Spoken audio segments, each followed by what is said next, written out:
So the process is that cars are identified that are available in South Africa or in Africa. As you said, it's the second round of testing that the results that we released today. We then take these cars and we send them to Germany, where these cars are basically crash tested. And the results of those crash tests will give us a scale of 1 to 5 on a star rating for adult occupants, and then we get a rating for child occupants, where dummies are placed in the car replicating a 3-month-old or an 18-month-old baby, obviously on the back seat in child restraint systems. And we get a star rating, and we can basically see how safe this car is, or how safe it would be in the event of a crash. And these crashes are conducted at 64 kilometers an hour, so not at excessive speeds, at 64 kilometers an hour, and then we can get a result from that. And I think the reason that we are doing this, and the reason that we want to continue doing this, is because we want to educate the public of South Africa about the necessity for them to investigate and interrogate not buying a vehicle because it looks nice, but because that vehicle has good safety features and is a safe vehicle not only for themselves, but for their families, for their employees, for their customers. And so in that way, we are trying to promote road safety. And one of the pillars of road safety is obviously safer vehicles. And in partnership with Global NCAP and Bloomberg Philanthropies and the FIA Foundation, we are now embarking on Safer Cars for Africa. All right, so Layton, it's quite interesting. I mean, you know, as a consumer, I would assume that any car that I buy has to comply with minimum safety standards. But from the cars that you tested, the variance can be quite significant. The variance can be quite significant, Peter, indeed. And certainly there are minimum safety standards that are in play in South Africa. I think one of the things that we're looking for is that those minimum standards are increased. And I think when you look at some of the results that we achieved, there are certainly some cars that don't meet safety standards or requirements. They in fact are quite unsafe. And there are other cars that are cheaper than those cars that do meet certain standards and are safer. And so what we want people to do, what we want consumers to do, is to fully interrogate the safety features on vehicles, to understand the safety ratings on those vehicles, and to rather opt to take safer vehicles instead of vehicles that may necessarily be cheaper, but that they think are safer without them having been crash tested. All right, so you've done a crash test.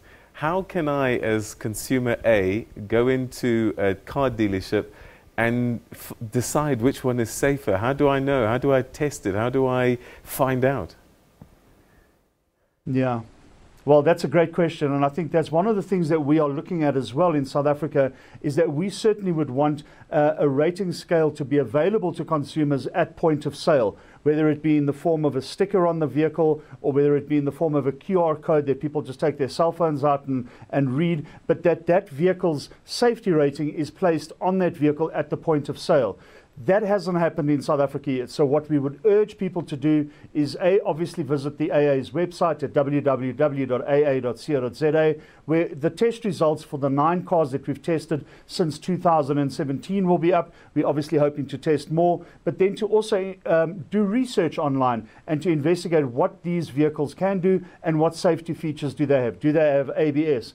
Do they have ESC? Do they have airbags? Do they have warning lights for using seatbelts? And do some research on the safety of that vehicle rather than just walking in blindly and saying, I like the color of that vehicle, I'll take it. All right, another aspect, especially for parents with children and babies, the child safety factor. So sometimes they come with standard manufacturer car seats, and other cars you fit in whichever you want. Are you able to test the safety of these car seats?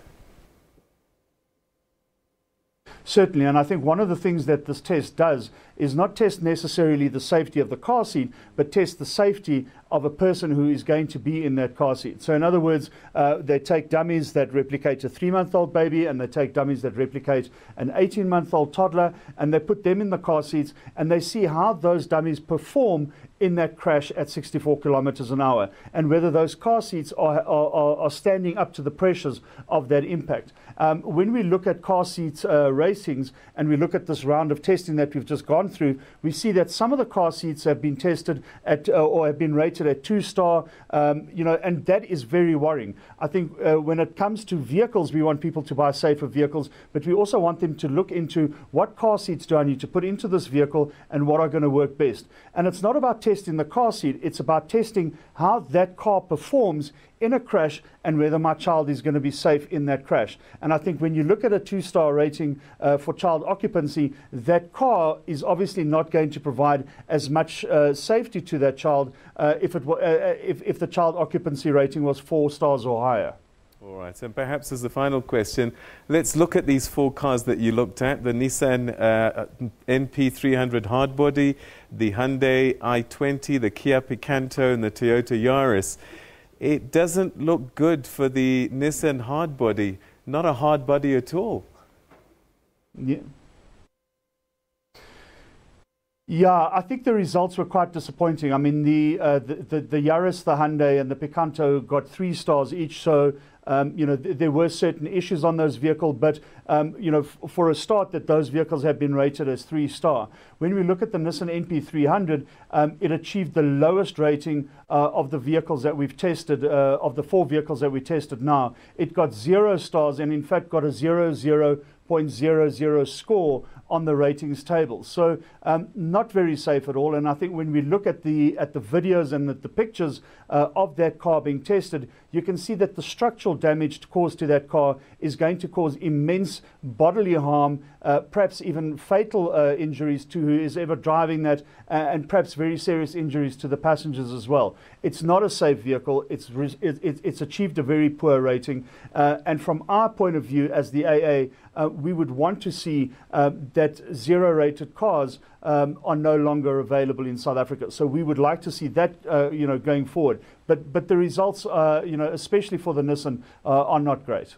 All right, Layton, we're going to have to leave it there, but thanks very much indeed. But I think the key message is don't just buy for look and price. Find out how safe those vehicles really are.